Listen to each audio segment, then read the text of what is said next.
So this is one of the things that we always cover at Prodigy. We always cover it. It's about where you're focusing your time.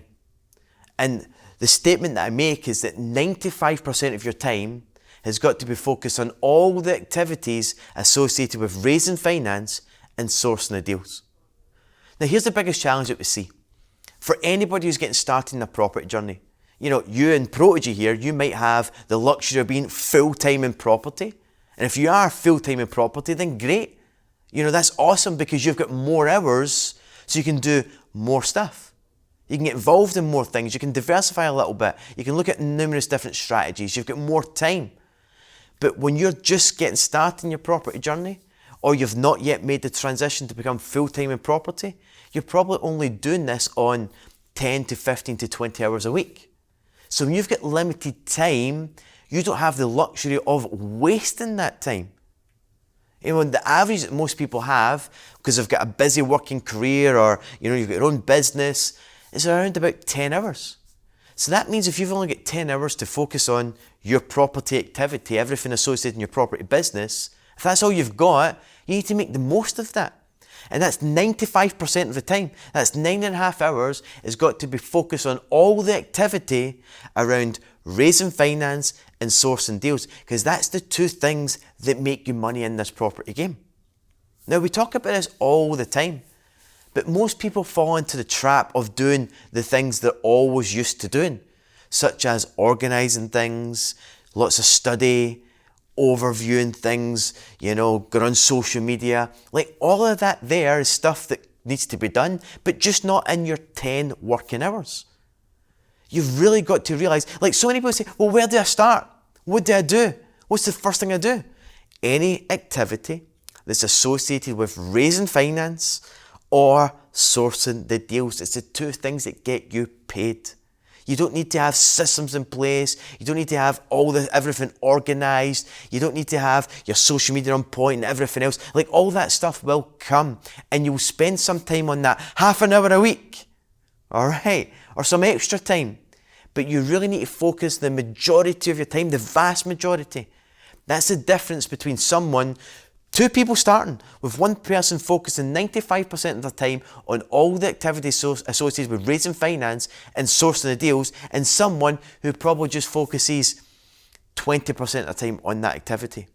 This person here is going to make more money, they're going to get more deals, they're going to get more results, they're going to build more momentum because they're focused on income producing activities.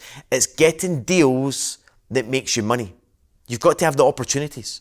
Once you've got a deal, you can do a number of things with it. You can buy it yourself, add it to your portfolio, you can flip it on and make money, you can package it up and sell it on and start building cash flow into your business.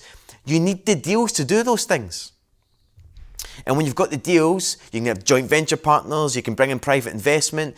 These are the solutions, these are the results that come from you getting out there actually doing all the activities associated with finding the deals. And when it comes to raising finance, get out there and speaking to people, doing financial presentations, speaking to commercial funders, speaking to alternative lenders, lining up your finance options so when you've got the deals, you can simply take that deal to a joint venture partner, to this commercial funder, to this private investor.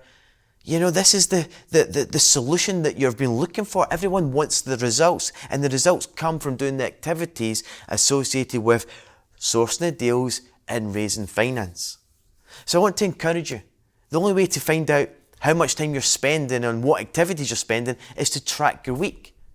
So I want you to look back over the previous week, or if you can't do that, make sure that the week ahead, when you go out there and do things, track, write down, where are you spending your time?